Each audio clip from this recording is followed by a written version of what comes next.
escrito no livro da vida. Portanto, eu quero dizer, igreja do Senhor, jovem de Deus, irmão e irmã, pode levantar a sua oração e orar com fervor diante de Deus. E se o diabo se levantar como um rio caudaloso, o Senhor arvorará contra ele a bandeira ensanguentada do Calvário, e nós estamos debaixo do sangue do Senhor Jesus Cristo, porque ele é poder de Deus em nossas vidas.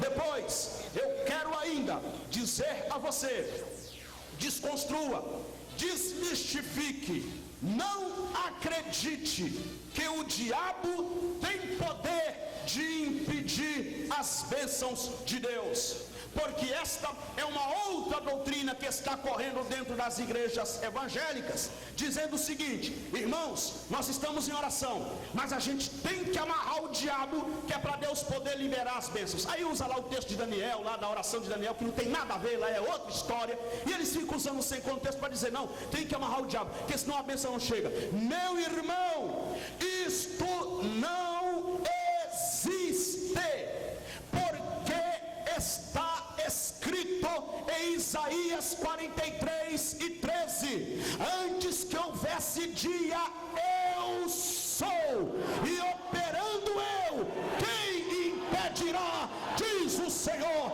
dos exércitos. Quantos aqui servem a um Deus santo, poderoso e verdadeiro, que é maior do que o céu, maior do que a terra, maior do que os demônios, maior do que o inferno, e o diabo não tem poder para bloquear a oração fervorosa de crente que está no altar da oração. Bom, dito isto, nós vamos ao texto que eu li para vocês. Vamos ver o que é que está escrito na carta que Paulo escreveu aos Colossenses, e que eu li para vocês hoje à noite, no capítulo 4, versículo de número 2, 3 e 4. Dito isto, feito este resumo da oração, vamos ver para que é que Paulo está mandando orar. Por que é que Paulo está dizendo orai? Por que é que Paulo está dizendo perseverem na oração? Capítulo 4, versículo 2, Paulo diz: perseverai em oração, velando nela com ação de graças. Versículo 3, olha o que ele diz: orando também juntamente por nós, para que Deus nos abra a porta da palavra. Paulo está pedindo oração da igreja, para que a igreja ore, para que Deus abra a porta da palavra. Paulo não está pedindo oração para ficar rico. Paulo não está pedindo oração para Deus revelar o número da loteria federal e ele jogar e se tornar um novo rico. Paulo não está pedindo oração para prosperar financeiramente.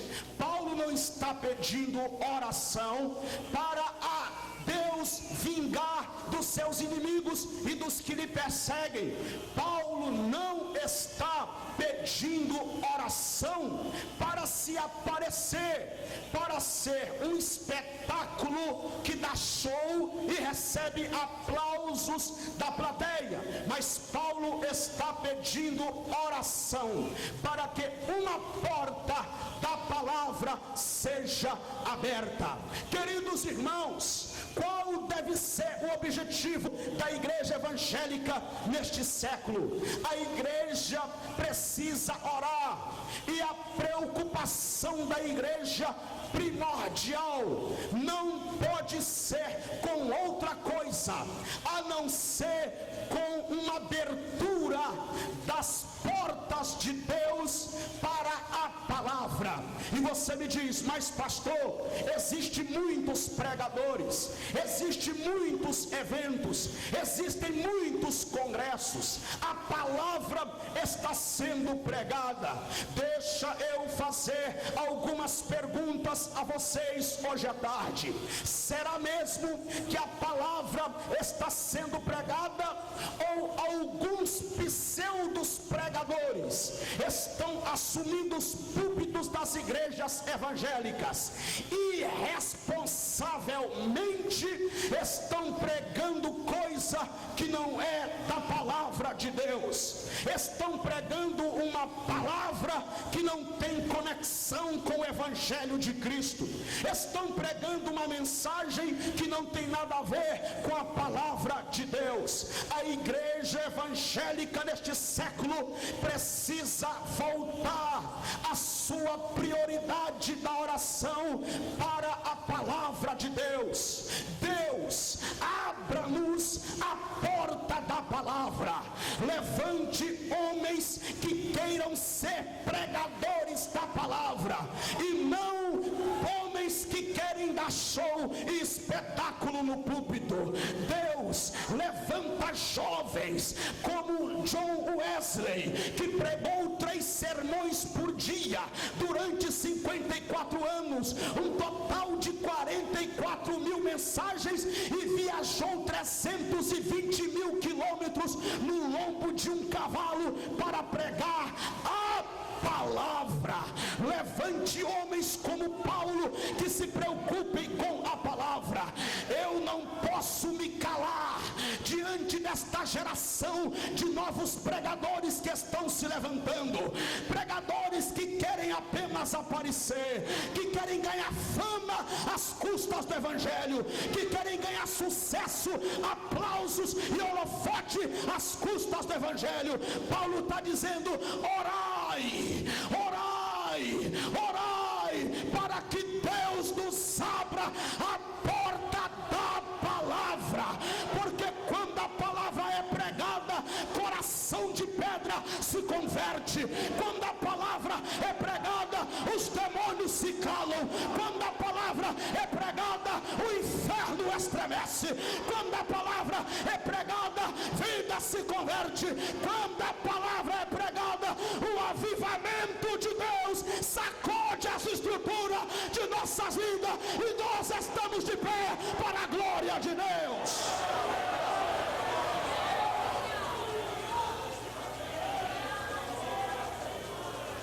Orem para que Deus nos abra a porta da palavra. Orem, queridos irmãos, nós estamos precisando hoje em dia de referenciais na palavra. Sabe qual é a minha preocupação?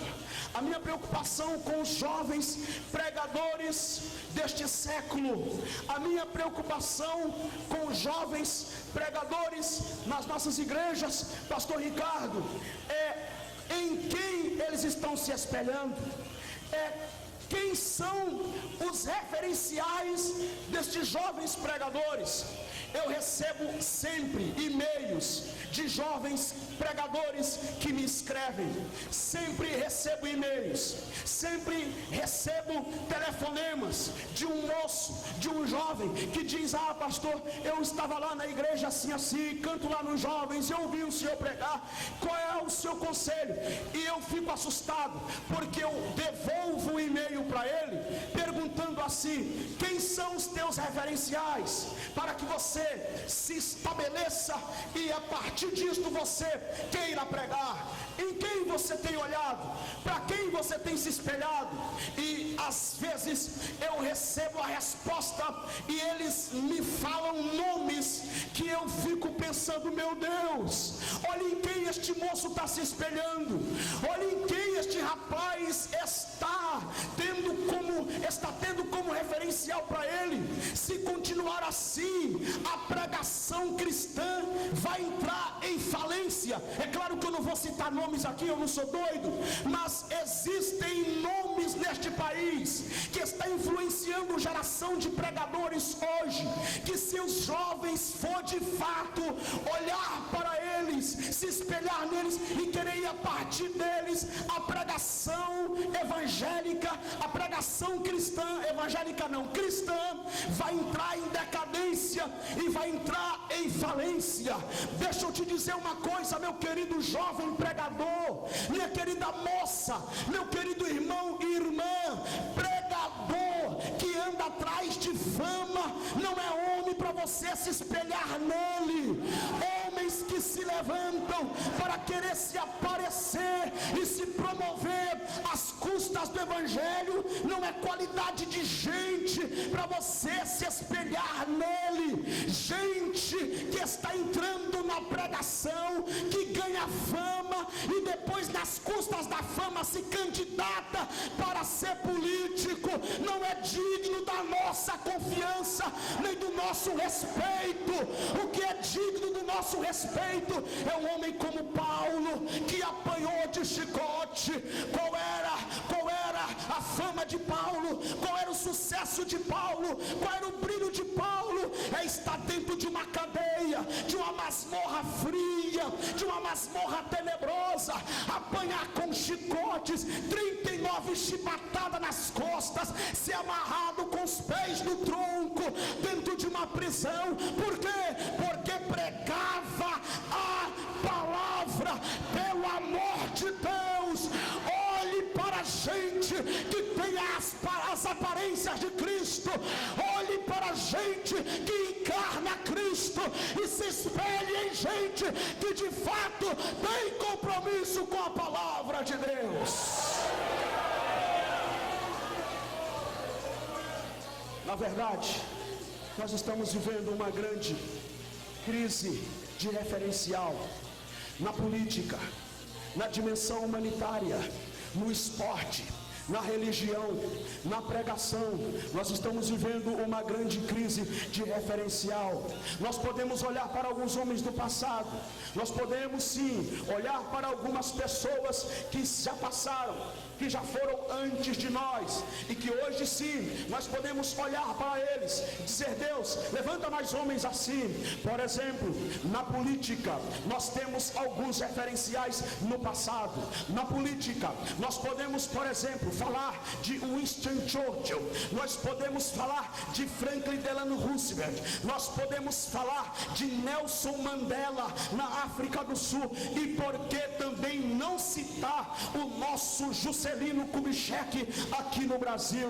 Na dimensão humanitária, nós temos Albert Schweitzer, nós temos este homem que foi um médico alemão, que abriu mão de todo o glamour e foi trabalhar na África, onde uma missão necessitava de médicos.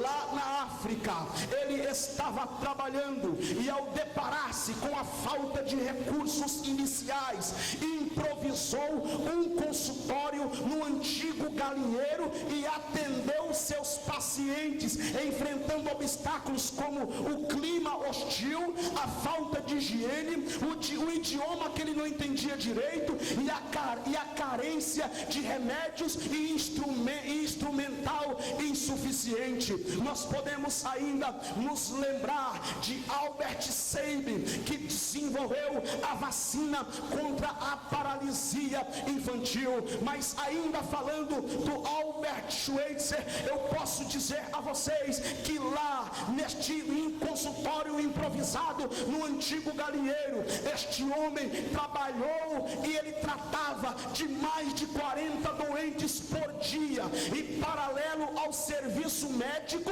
ensinava o evangelho com uma linguagem apropriada, dando exemplos tirados da natureza sobre a necessidade de agirem em benefício do próximo.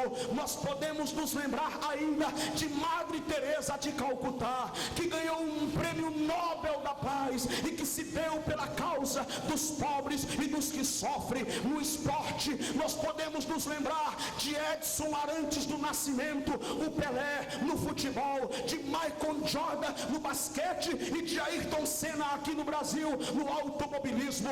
E a minha pergunta a jovens hoje à tarde a minha pergunta a homens e mulheres hoje à tarde é: quem serão os referenciais do mundo espiritual?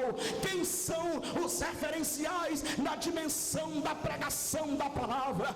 Ah, meu Deus, a minha alma geme, o meu coração bate forte, e eu só tenho um pedido a Deus: levanta homens comprometidos com os valores do reino, levanta homens comprometidos com a tua palavra, abra-nos a porta da palavra, Pai, muda este quadro, muda, dá sede ao povo de ouvir a palavra. Eu quero abrir um parênteses aqui para dizer o seguinte: eu parabenizo a igreja Assembleia de Deus em Maceió, eu parabenizo vocês aqui em Bebedouro. Por quê?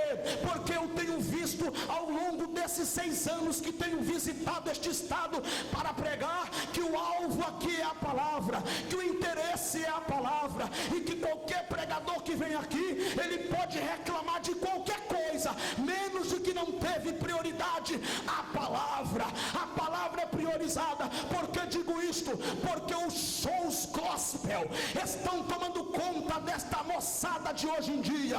Os shows gospel estão tomando conta das igrejas evangélicas hoje em dia, e o povo está mais interessado em ouvir um show de mais de 3 horas, e a moçada está correndo atrás de gente famosa e brilhosa nos palcos em show de mais de 3 horas, mas não consegue ouvir meia hora ou 40 minutos de pregação, e pulam e saltam e babam e dizem assim: isto está bom demais. Mas deixa eu te dizer, bom demais é receber a palavra, bom demais é ser alimentado pela palavra, bom demais é ser erguido pela palavra. E Deus está te convidando hoje à tarde: mergulha na palavra, entra pela palavra e receba a palavra de Deus.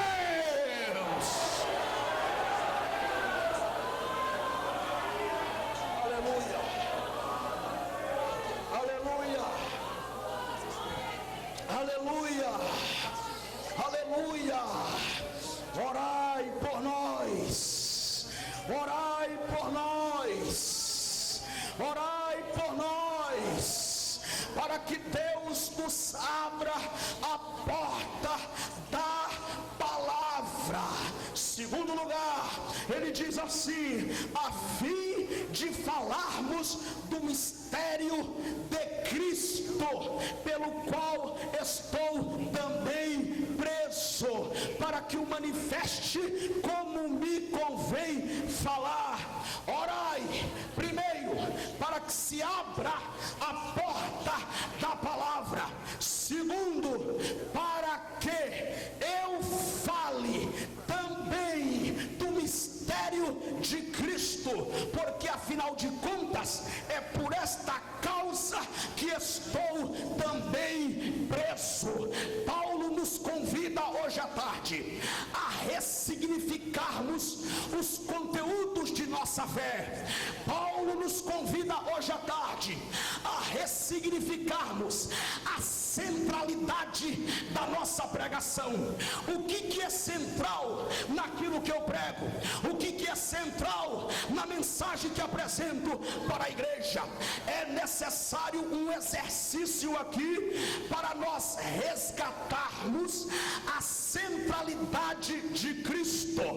E Paulo nos convida para nos questionarmos a nós mesmos, a fim de fazermos uma pergunta: qual é o espaço que eu dou à pessoa de Jesus Cristo?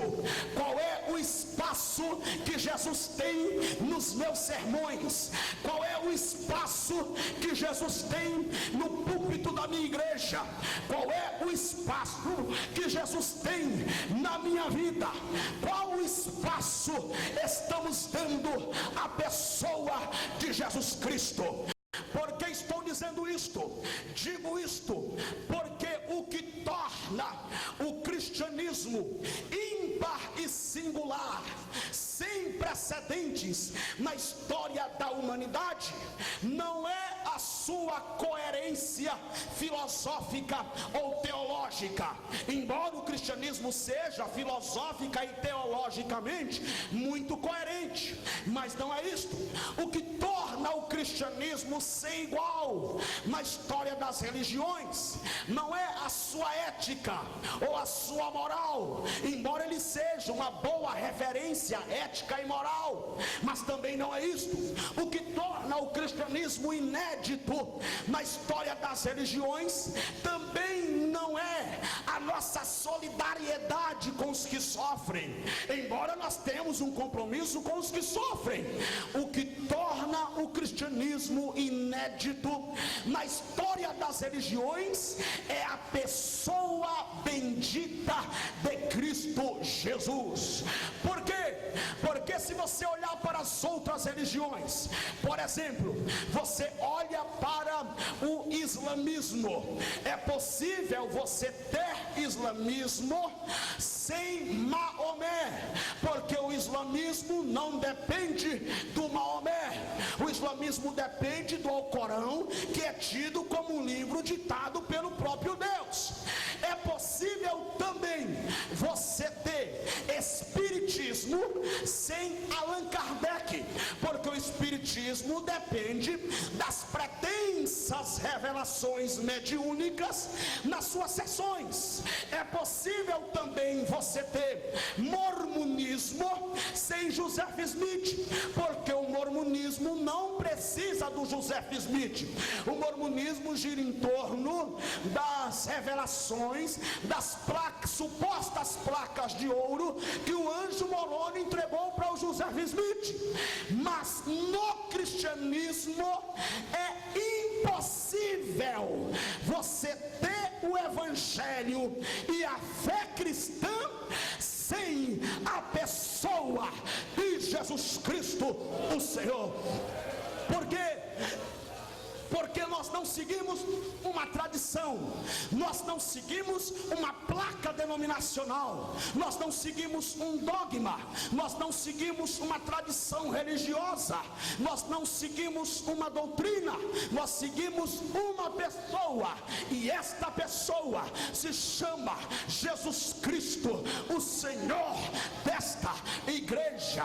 Por que digo isto? Porque quando você abre a Bíblia, no livro do Êxodo, você vai ter a fala de Deus conversando com Moisés lá no Monte Horebe. O que é que nós temos ali? Um diálogo de Deus com Moisés, e Deus diz para Moisés o seguinte: vá falar com Faraó e diga para Faraó que o meu nome é Eu Sou. Quando Faraó perguntar quem foi que te mandou lá, você diga assim: o Eu Sou mandou eu falar com você. Mas esta frase Eu Sou, ela é enigmática, é uma frase incompleta em si mesmo. Porque eu sou, mas eu sou o quê? E eu sou quem? Se eu ligar na sua casa, você atende o telefone e diz assim: quem está falando? E eu respondo assim: eu sou. Aí você vai dizer: mas eu sou o quê? Eu sou quem? E se eu não me identificar, você vai desligar o telefone, vai dizer: o cara liga na minha casa e eu pergunto quem é, e ele fica com história de eu sou, eu sou, eu sou, e não fala quem é. É um trote. Deus perturba Faraó, Deus perturba o Egito inteiro, Deus perturbou as nações vizinhas de Israel ao longo da história, década após década, geração após geração, com esta frase: eu sou. Mas eu sou o quê? Eu sou quem? E o zum zum zum que andava em torno das nações pagãs era o seguinte: o Deus de Israel é mesmo uma coisa louca, porque já é um absurdo você servir um Deus invisível, e ainda quando você pergunta qual é o nome do seu Deus, eles dizem: o nome dele é Eu Sou. E eles têm uma mania de dizer: o Eu Sou não deixou a roupa gastar, nem o sapato envelhecer, o Eu Sou abriu o mar para a gente passar, o Eu Sou mandou carne no deserto, o Eu Sou fez jorrar água da rocha. Mas eu sou o quê? Eu sou quem? Aí Deus aparece para Isaías e diz: Isaías, não cala, mas abra a tua boca e continua profetizando. E na boca de Isaías diz Deus: antes que houvesse dia, eu sou, e não há quem possa fazer escapar das minhas mãos, e operando eu, quem impedirá? Diz o Senhor. Mas não parou por aí. Veio Jeremias, veio Ezequiel, veio Daniel, Oséias, Abacuque, Sofonias, profetas maiores, profetas menores. Entrou o período do Antigo Testamento, no Novo Testamento, e hoje, no século 21, ano de 2012, eu fico alegre, feliz quando leio Eu Sou na Bíblia, porque quando eu abro as páginas do Novo Testamento, especialmente no Evangelho de João, se você perguntar para Jesus, eu sou o quê? Ou eu sou quem? As reticências do eu sou de Deus do Antigo Testamento vão se completar na fala de Jesus no Novo Testamento, porque no Novo Testamento Jesus vai dizer: eu sou o pão vivo que desceu do céu, eu sou a água da vida, eu sou o que falo contigo, que é o Messias. Ele disse à mulher samaritana: eu sou o bom pastor que dá sua vida pelas ovelhas, eu sou o caminho, eu sou a verdade, eu sou a vida. E não parou por aí, ele apareceu para João na ilha de Patmos, cabelos brancos como a lã, olhos como chama de fogo, um cinto de ouro cingido sobre os lombos, os pés semelhante a latão reduzente. E ele disse: eu sou o que fui morto, mas vivo para todo sempre. Eu sou o Alfa, eu sou o Ômega, eu sou a resplandecente estrela da manhã, eu sou a raiz de Davi, o rebento de Jessé. Eu sou. Esta igreja sabe quem ele é. Aleluia. Quem sabe quem ele é, levanta a mão. Quem sabe quem ele é, levanta a mão. Quem sabe quem ele é, levanta a mão. Fique com a mão levantada aí por 1 minuto, por 2 minutos, 5 minutos, 30 segundos, o tanto que você aguentar. Segure a mão levantada. Quem conhece ele, quem sabe quem ele é, você sabe quem ele é, você conhece ele. O meu protesto, a minha crítica a pregadores hoje que não fala do nome de Jesus é esta: pregador que não fala do nome de Jesus vai plantar batata no asfalto, vai vender limão, vai vender giló na feira, vai fazer outra coisa. Púlpito é para quem fala de Jesus, pregação é para quem fala do Nazareno Cristo. Xanda candalamas pura maneira machei me candalamas.